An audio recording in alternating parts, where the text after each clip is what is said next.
So guys, നമ്മുടെ ദുരന്തർ ഇറങ്ങിയിട്ട് almost 2 ആഴ്ച കഴിഞ്ഞു. ഈ അടുത്തൊന്നും ഇത്രയധികം പോസിറ്റീവ് റെസ്പോൺസ് കിട്ടിയ ഒരു പടം ഇന്ത്യ റിലീസ് ആയിട്ടില്ല. ഓൾ ഓവർ ഇന്ത്യ എല്ലായിടത്തുനിന്നും പടത്തിനും ഭയങ്കര പോസിറ്റീവ് റെസ്പോൺസ് ആണ് വരുന്നത്. അതുപോലെ തന്നെ പടത്തിന് നല്ല കളക്ഷനും കാര്യങ്ങളൊക്കെ കിട്ടി. ഓൾമോസ്റ്റ് ഇപ്പൊ 1500 കോടി അടുപ്പിച്ച് എന്തോ കളക്ഷൻ ആയെന്ന് തോന്നുന്നു. കാര്യം പടത്തിന് ഇത്രയും പോസിറ്റീവ് കിട്ടി, ഇത്രയും കളക്ഷന് കാര്യങ്ങളൊക്കെ ഉണ്ട്. ബട്ട് പറഞ്ഞിട്ട് കാര്യമില്ല, പടം പ്രൊപ്പഗാൻഡയാണെന്നാണ് സോഷ്യൽ മീഡിയയിലെല്ലാം ചർച്ച. കുറെ ആൾക്കാർ പറയുന്നു പടം BJPയുടെ PR പടമാണെന്ന്. അതുപോലെ കുറെ ആൾക്കാർ പറയുന്നു പടത്തിൽ ഓവർ വയലൻസ് ആണ്, എക്സാജറേറ്റ് ചെയ്താണ് ഓരോന്ന് കാണിച്ചിരിക്കുന്നതെന്നൊക്കെ. അതുപോലെ കുറെ പേര് പറയുന്നു പടം ഫിക്ഷൻ ആണ് ബട്ട് റിയൽ സ്റ്റോറി എന്ന രീതിക്ക് കുറെ കാര്യങ്ങളൊക്കെ കാണിച്ച് ആൾക്കാരെ തെറ്റിദ്ധരിപ്പിക്കുകയാണെന്ന്. ഇതൊന്നുമല്ലാതെ വേറെ ചിലരൊക്കെ പറയുന്നത് ഈ പടം പാകിസ്ഥാനെ മോശമാക്കി കാണിച്ചെന്നാണ്.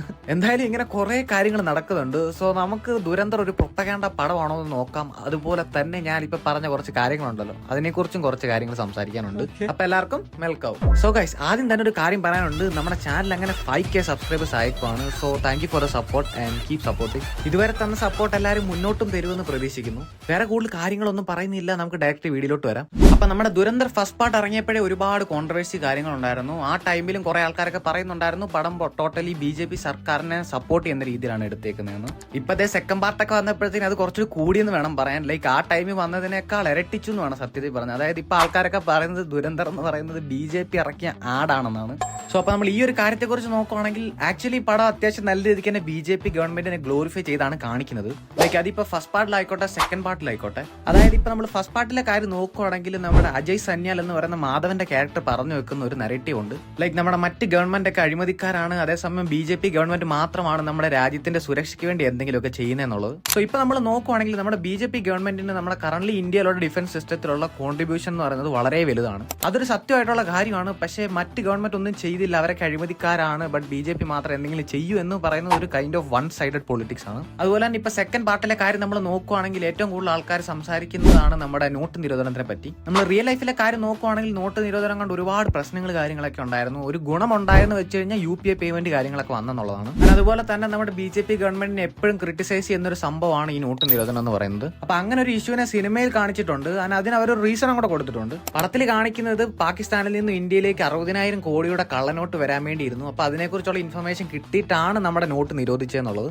ഇതാണ് പടത്തിൽ കാണിക്കുന്ന ഒരു റീസൺ. ഇപ്പൊ നമ്മൾ നോക്കുവാണെങ്കിൽ പടത്തിനെ കുറിച്ച് എല്ലാവരും പറയുന്നത് പടം ഇൻസ്പയർഡ് ഫ്രം റിയൽ ലൈഫ് ആണ്, പക്ഷേ ഫിക്ഷണൽ സ്റ്റോറി ആണെന്നാണ്. അതായത് റിയൽ ലൈഫിൽ നടന്ന കുറെ കാര്യങ്ങൾ കാണിക്കുന്നുണ്ട്, അതിന്റെ കൂട്ടത്തിൽ കുറച്ചൊക്കെ ഫിക്ഷൻ ആഡ് ചെയ്തിട്ടുണ്ട്. ഈ നോട്ട് നിരോധനത്തിനെ പറ്റിയുള്ള ഈ ഒരു സംഭവം എന്ന് പറയുന്നത് അങ്ങനെ ഒരു ഐറ്റമാണ്. അതായത് ഈ റീസൺ അവരൊരു ഫിക്ഷൻ ആയിട്ട് കൊടുത്തേക്കുന്ന സംഭവമാണ്. പക്ഷെ അതിന്റെ പ്രശ്നം എന്ന് പറയുന്നത് ഇതൊന്നും അല്ല. ലൈക്ക് കുറെ ആൾക്കാരൊക്കെ അത് വിശ്വസിക്കുന്നുണ്ട് ഇത് റിയൽ ആണെന്ന്. ലൈക്ക് പടത്തിന് തിയേറ്റർ റെസ്പോൺസ് ഒക്കെ എടുക്കുമ്പോഴത്തേന് ഞാൻ കണ്ടു ഒരു ചേച്ചി വന്നത് പറയുന്നത് നമ്മുടെ നോട്ട് നിരോധനത്തിന്റെ റീസൺ ഒക്കെ എന്താണ് ഈ പടത്തിൽ കാണിക്കുന്നുണ്ടെന്ന്. സോ കുറെ ആൾക്കാർ ഇതൊക്കെ വിശ്വസിക്കുന്നുണ്ട്. അതാണ് ഇപ്പോഴത്തെ ഏറ്റവും വലിയ പ്രശ്നം. അതുകൊണ്ട് തന്നെയാണ് ഇതൊരു വലിയ ചർച്ച എന്ന രീതിക്ക് പോയേക്കുന്നത്. ഇങ്ങനെ കുറെ ആൾക്കാരൊക്കെ വിശ്വസിക്കുന്നത് കൊണ്ട് കൂടിയാണ് ഈ BJPയുടെ ഒരു ആടെന്ന രീതിക്കൊക്കെ ആൾക്കാർ പറയുന്നത്. ഇപ്പൊ എനിക്ക് പറയാനുള്ളത് റിയാലിറ്റി എന്താണെന്നും ഫിക്ഷൻ എന്താണെന്നുള്ളത് മനസ്സിലാക്കുക, അല്ലാതെ വേറൊന്നും ചെയ്യാനില്ല ഇതിലൊന്നും. ആദിത്യദാർ പുള്ളിയുടെ പൊളിറ്റിക്സ് പടത്തിൽ പറഞ്ഞു, അതുപോലെ തന്നെ പുള്ളിയുടെ പാർട്ടിയെ പുള്ളി സപ്പോർട്ട് ചെയ്ത് കാണിച്ചു. ഇതൊക്കെ മാറ്റി വെച്ചിട്ട് കാണാവുന്നതേ ഉള്ളൂ പടം. ഫോർ മീ എനിക്ക് നല്ലൊരു എക്സ്പീരിയൻസ് തന്നെയായിരുന്നു പടം. എന്നെ ഈ പൊളിറ്റിക്സോ കാര്യങ്ങളൊന്നും ബാധിച്ചിട്ടില്ല. ഇത് ജസ്റ്റ് ഒരു സിനിമ എന്ന രീതിക്ക് കാണുവാണെങ്കിൽ അടിപൊളി പടമാണ്. ഈ ഒരു സംഭവമാണ് മറ്റ് പ്രൊപ്പഗാൻഡ പടങ്ങളിൽ നിന്നും ദുരന്തറിനെ വ്യത്യസ്തമാക്കുന്നതും. ലൈക്ക് ഇപ്പൊ കേരള സ്റ്റോറി പോലുള്ള പടങ്ങളെ പോലൊന്നും അല്ല, വെറുതെ പ്രൊപ്പഗാൻഡ മാത്രം തള്ളിക്കയറ്റാൻ വേണ്ടി ഒരു പടം എടുത്ത് വെച്ചേക്കുന്ന നല്ല ദുരന്തർ. ആദിത്യദാറിന് പണി അറിയാം, അതുകൊണ്ട് പുള്ളി നല്ല വൃത്തിക്ക് ഒരു പടം എടുത്തു വെച്ചു. അതിന്റെ കൂട്ടത്തിൽ പുള്ളി കുറെ പൊളിറ്റിക്സും പറഞ്ഞു. പടം കിടിലം ആയതുകൊണ്ട് നമുക്ക് പടത്തിലെ പൊളിറ്റിക്സ് മാറ്റി വെച്ചിട്ടാണെങ്കിലും പടം നല്ല രീതിക്ക് എൻജോയ് ചെയ്യാൻ പറ്റും. അതാണ് ഈ പടത്തിന്റെ ഏറ്റവും വലിയ പ്ലസ് പോയിന്റ്. ഈ ഒരു ഒറ്റ റീസൺ കൊണ്ട് മാത്രമാണ് പടം വെറും ഒരു പ്രൊപ്പഗാൻഡ എന്ന രീതിക്ക് ഒതുങ്ങി പോവാതെ വലിയൊരു സക്സസ് ആവുന്നതും. ആദ്യം തന്നെ നമുക്ക് പടത്തിൽ ഓവർ വയലൻസ് ആണ് എന്ന് പറയുന്നതിനെ കുറിച്ച് നോക്കാം. ഇതങ്ങനെ വലിയ സംഭവമായിട്ട് ആൾക്കാർ പറയുന്ന കാര്യമല്ല, ബട്ട് എങ്കിലും കുറച്ച് ആൾക്കാരൊക്കെ പറയുന്നത് കണ്ടില്ലേ, അർഷദ് പപ്പുവിനെ കൊല്ലുന്ന സീനൊക്കെ ഭയങ്കര എക്സാജറേറ്റഡ് ആണ്. അത്രയും വയലൻസിനൊന്നും ആവശ്യമില്ല. സോ എനിക്ക് പറയാനുള്ളത് ലിയാരി ഗ്യാങ് വാർ നിങ്ങൾ സിനിമയിൽ എന്താണോ കണ്ടത് അതൊന്നും അല്ല ശരിക്കും നടന്നത്. ഇതിന്റെ എത്ര ഇരട്ടിയാണ് റിയൽ ലൈഫിൽ നടന്നത്. ഇപ്പൊ നിങ്ങൾ വിചാരിക്കും ഇവൻ ലിയാരി ഗ്യാങ് വാർ നേരിട്ട് കണ്ടവനാണല്ലോ എന്ന് പറയുന്നതെന്ന്. ആർക്കായാലും സംശയം തോന്നാം, ഞങ്ങളും ചോദിച്ചു. നേരിട്ട് കണ്ടിട്ടൊന്നുമില്ല, ബട്ട് എങ്കിലും ഞാൻ ഒരു കാര്യം പറയാം. അതായത് ഇപ്പൊ നമ്മളൊരു സിനിമ കണ്ടെന്ന് വെക്കുക, അല്ലെങ്കിൽ ഇപ്പൊ നമ്മൾ നോർമലി ലൈഫിൽ ഒരു കാര്യം ചർച്ച ചെയ്ത് കഴിഞ്ഞാൽ ഉറപ്പായിട്ട് നമ്മുടെ ഇൻസ്റ്റാഗ്രാമിൽ നമ്മൾക്ക് അത് ഇങ്ങനെ കൊണ്ടുതരും. അപ്പൊ ഞാൻ ഇങ്ങനെ ദുരന്തർ 2 കണ്ടു. ദുരന്തർ 2 കണ്ടു കഴിഞ്ഞ് ഞാൻ വെറുതെ ഇങ്ങനെ ഇൻസ്റ്റ സ്ക്രോൾ ചെയ്തോണ്ടിരിക്കുകയാണ്. അപ്പൊ എന്റെ ഫീഡ് ഫുള്ള് ദുരന്തറാണ്. അങ്ങനെ ഞാൻ സ്ക്രോൾ ചെയ്ത് അറിയാതെ ഒന്ന് ബോർഡർ ക്രോസ് ചെയ്തു. അപ്പൊ ഞാൻ കണ്ട റീൽ ഇതാണ്. ഇതിൽ പറയുന്നത് വേറൊന്നും അല്ല, റിയൽ ലൈഫിൽ അർഷദ് പപ്പുവിന്റെ ഡെത്ത് എന്ന് പറയുന്നത് സിനിമയെ കാണിച്ചതിലും ബ്രൂട്ടൽ ആണെന്നാണ്.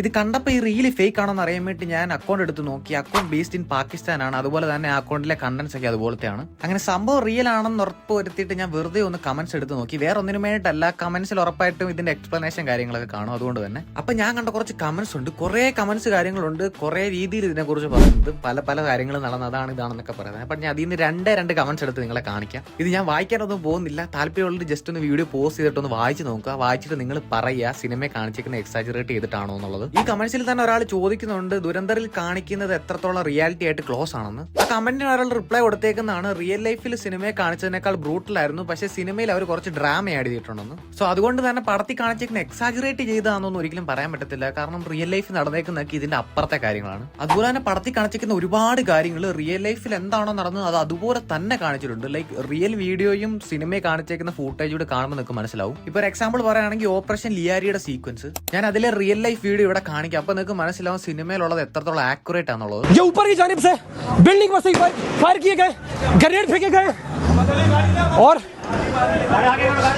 ലിറ്ററലി ഈ സെയിം സാധനമാണ് സിനിമയിൽ അവർ കാണിക്കുന്നത്. അതുപോലെ തന്നെ പടത്തിൽ കാണിക്കുന്ന അൺനോൺ ഗൺമാൻ എന്ന് പറയുന്ന സംഭവം, ഈ ഒരു സംഭവം ശരിക്കും പാകിസ്ഥാനിൽ നടന്നതാണ്. 30-32 ടെററിസ്റ്റുകളാണ് ആ ഒരു സംഭവത്തിൽ കൊല്ലപ്പെട്ടത്. അതുപോലെ തന്നെ ചൗധരി അസ്ലത്തെ കൊല്ലുന്നത്. റിയൽ ലൈഫിൽ ആള് ബോംബ് പൊട്ടിയിട്ടാണ് മരിക്കുന്നത്, സിനിമയിലാണെങ്കിൽ ആളെ ഒരു ബോംബുള്ള കാർ വന്നിരിച്ചിട്ടാണ് മരിക്കുന്നത്. അതുപോലെ അത്തിഖ് അഹമ്മദിനെ വെടിവെക്കുന്ന സംഭവം അത് സിനിമയിൽ സെയിം ആയിട്ടാണ് കാണിച്ചിരിക്കുന്നത്, ഒരു ഡിഫറൻസും ഇല്ല, അതേപോലെ തന്നെയാണ് കാണിച്ചിരിക്കുന്നത്. ഞാൻ ടെററിസ്റ്റ് അറ്റാക്കിനെ കുറിച്ച് എടുത്ത് പറയാത്തത് വേറൊന്നും കൊണ്ടല്ല, എല്ലാവർക്കും അറിയാവുന്ന കാര്യമാണ് അത് റിയൽ ആണെന്നുള്ളത്. അതിന് ഫിക്ഷനാ, അത് എഴുതി പിടിപ്പിച്ച കഥയാന്നൊക്കെ പറഞ്ഞുകൊണ്ട് ആരെങ്കിലും വരുവാണെങ്കിൽ അപ്പൊ തന്നെ അവനൊക്കെ നോക്കി വെച്ചോ, മടലെടുത്തടിച്ചോണം. ഇത്രയധികം റിയാലിറ്റി ആയിട്ട് ക്ലോസ് ആയിട്ട് നിൽക്കുന്ന കുറെ ഇൻസിഡൻസ് കാണിക്കുന്ന സിനിമയാണ് ദുരന്തർ. കുറച്ചൊക്കെ ഫിക്ഷനും കുറച്ചൊക്കെ ഡ്രാമ കാര്യങ്ങളൊക്കെ ആഡ് ചെയ്തിട്ടുണ്ട്, അത് ശരിയാണ്. ബട്ട് ഒരിക്കലും എക്സാജറേറ്റ് ചെയ്താണ് സിനിമയെ കാണിച്ചേക്കുന്നതൊന്നും പറയാൻ പറ്റത്തില്ല. ഇനി നമുക്ക് ആന്റി പാകിസ്ഥാനെ കുറിച്ച് സംസാരിക്കാം. ഫസ്റ്റ് പാർട്ട് ഇറങ്ങിയപ്പോഴും കുറെ ആൾക്കാർക്ക് ആന്റി പാകിസ്ഥാനാണ് ദുരന്തർ എന്ന് പറയുന്നുണ്ടായിരുന്നു. ഇപ്പൊ സെക്കൻഡ് പാർട്ടിലും കുറെ ആൾക്കാരൊക്കെ പറയുന്നുണ്ട്. സത്യം പറഞ്ഞാൽ ഈ ആന്റി പാകിസ്ഥാൻ എന്നുള്ളൊരു സംഭവം എനിക്ക് കേൾക്കുമ്പോൾ ചിരിയാണ് വരുന്നത്. കാരണം ഒന്ന് ആലോചിച്ച് നോക്കുക, ഇന്ത്യയിൽ ഒരു സിനിമ റിലീസായി, അത് ഇന്ത്യയിലുള്ള ആൾക്കാർ കണ്ടിട്ട് പറയുവാണ് ഈ പടം ആന്റി പാകിസ്ഥാൻ ആണെന്ന്. ഫസ്റ്റ് ഓഫ് ഓൾ പടത്തിൽ ഒരു രീതിയിൽ പോലും പാകിസ്ഥാനിലെ ഒരു നോർമൽ സിറ്റിസണെ കുറിച്ച് മോശമായി കാണിക്കുന്ന കാര്യങ്ങളോ ഒന്നുമില്ല. ഈ പടത്തിൽ മെയിൻലി കാണിക്കുന്നത് ഫുള്ള് ടെററിസ്റ്റുകളെയാണ്. ഇവൻ പടത്തിൽ തന്നെ ഒരു കോൺവെർസേഷൻ ലൈക്ക് ഹംസയും യലീനയും തമ്മിലുള്ള ഒരു കോൺവെർസേഷനിൽ തന്നെ പറയുന്നുണ്ട് ഹംസ ഇവിടെ വന്നേക്കുന്നത് ടെററിസ്റ്റുകളെ കൊല്ലാനാണ്, അല്ലാതെ ഒരിക്കലും പാകിസ്ഥാനെ കൊല്ലാനല്ലെന്ന്. അതിന്റെ കൂടെ തന്നെ ഹംസ പറയുന്ന ഒരു കാര്യമുണ്ട്, ടെററിസ്റ്റുകൾ എന്ന് പറയുന്നത് ഇന്ത്യക്ക് മാത്രമല്ല പാകിസ്ഥാന് ദോഷം തന്നെയാണെന്ന്. അങ്ങനെ ഒരു കൈൻഡ് ഓഫ് നരേറ്റീവ് വരെ പടത്തിനകത്ത് പറഞ്ഞു വെക്കുന്നുണ്ട്. എന്നിട്ട് ചിലർ പറയുന്നത് ഇത് ആന്റി പാകിസ്ഥാൻ ആണ്, ഇത് ടെററിസ്റ്റെ കുറിച്ചല്ല ഈ സിനിമ, ഇത് പാകിസ്ഥാനെ കുറിച്ചാണെന്നാണ്. പോട്ടെ, എല്ലാ കാര്യങ്ങളും പോട്ടെ, ഇനിയിപ്പോ ആന്റി പാകിസ്ഥാൻ ആണെങ്കിൽ തന്നെ എന്താ പ്രശ്നം? ഇതുവരെ ഇന്ത്യക്ക് ഉപദ്രവം മാത്രമേ പാകിസ്ഥാനെ കൊണ്ട് ഉണ്ടായിട്ടുള്ളൂ. ലൈക്ക് ലിറ്ററലി നമ്മുടെ ഒരു ശത്രു രാജ്യം തന്നെയാണ് പാകിസ്ഥാൻ. അങ്ങനെ ഒരു രാജ്യത്തെ കുറിച്ച് ഇപ്പൊ പറഞ്ഞാൽ തന്നെ എന്താ പ്രശ്നം എന്താണ്? അതിനിവിടെ ഇന്ത്യ കിടക്കുന്നവർ എന്തിനാണ് ഒഫൻഡഡ് ആവുന്നത്? ഇന്ത്യയിൽ എന്ത് പ്രസക്തി എന്ന് ചോദിച്ചാൽ എനിക്ക് ഒട്ടും മനസ്സിലാവാത്തൊരു കാര്യമാണ്, എന്തെങ്കിലുമൊക്കെ ഇറങ്ങുമ്പോഴത്തേനും ഉടനെ പൊക്കി പിടിച്ചോണ്ടിരും ആന്റി പാകിസ്ഥാൻ എന്ന് പറഞ്ഞോണ്ട്. വേറെ പണിയൊന്നുമില്ല, എണിച്ച് പോടേ. ഇതിനെക്കുറിച്ച് എനിക്ക് ഇത്ര പറയാനുള്ളൂ. സോ മൊത്തത്തിൽ പറയുവാണെങ്കിൽ എന്റെ ഒരു ഒപ്പീനിയനിൽ പടത്തിൽ റിയാലിറ്റിയും ഫിക്ഷനും കൂടെ മിക്സ് ചെയ്ത് കാണിക്കുമ്പോഴത്തേക്കിന് കുറെ ആൾക്കാരൊക്കെ അത് കംപ്ലീറ്റ്ലി റിയൽ ആണെന്ന് വിശ്വസിക്കുന്നുണ്ട്. എസ്പെഷ്യലി ഗവൺമെന്റിനെ കുറിച്ച് പറയുന്ന കാര്യങ്ങളും ഗവൺമെന്റിനെ സപ്പോർട്ട് ചെയ്യുന്ന ചില കാര്യങ്ങളൊക്കെ. സോ അതാണ് പടത്തിലൊരു പ്രൊപ്പഗാൻഡ എന്ന രീതി പറയാൻ പറ്റത്തുള്ളൂ. ലൈക്ക് അല്ലാതെ വേറൊന്നും പ്രൊപ്പഗാൻഡ ഒന്നുമല്ല, ഒരിക്കലും അല്ല. എല്ലാ രീതിയിലും പടം അടിപൊളിയാണ്. മേക്കിംഗ് ആണെങ്കിലും മ്യൂസിക് ആണെങ്കിലും പെർഫോമൻസ് ആണെങ്കിലും എല്ലാം. എസ്പെഷ്യലി രൺവീർ പുള്ളി ഫാൻ ആക്കി കളഞ്ഞു. സോ എനിക്ക് പറയാനുള്ളത് ഇതാണ്, എല്ലാവരും പടം തിയേറ്ററിൽ തന്നെ പോയി കാണാൻ ശ്രമിക്കുക. ടി കണ്ടു കഴിഞ്ഞിട്ട് തിയേറ്റർ എക്സ്പീരിയൻസ് മിസ്സായി എന്നൊന്നും ആരും പറയരുത്, അതുകൊണ്ട് പറഞ്ഞതാ. അപ്പൊ അത്രയൊക്കെയുള്ള കാര്യങ്ങൾ. എല്ലാവരും വീഡിയോ ഇഷ്ടപ്പെട്ടെങ്കിൽ ചാനൽ സബ്സ്ക്രൈബ് ചെയ്തേക്ക്, അതുപോലെ തന്നെ വീഡിയോ കൂടെ ലൈക്ക് അടിച്ചേക്ക്. നിങ്ങൾക്ക് എന്താ പറയാനുള്ളതെന്ന് ഉറപ്പായിട്ട് കമന്റ് ചെയ്യുക. അതുപോലെ നമ്മുടെ ടെലിഗ്രാം ചാനലിന്റെ ലിങ്ക് ഞാൻ ഡിസ്ക്രിപ്ഷനിലും കമന്റ് ബോക്സിലും കൊടുത്തേക്കാം. താല്പര്യമുള്ളവരൊക്കെ അവിടെയും കൂടെ ജോയിൻ ചെയ്യുക. സിനിമ അപ്ഡേറ്റ്സ് കാര്യങ്ങളൊക്കെ അവിടെ പോസ്റ്റ് ചെയ്യുന്നതായിരിക്കും. അതുപോലെ തന്നെ നമുക്ക് എന്തെങ്കിലുമൊക്കെ സംസാരിച്ചിരിക്കാം. ജോയിൻ ചെയ്യാൻ താല്പര്യമുള്ളവർ ഉറപ്പായിട്ട് ജോയിൻ ചെയ്യുക. അപ്പൊ ശരി എന്നാ, ഓക്കെ, ബൈ.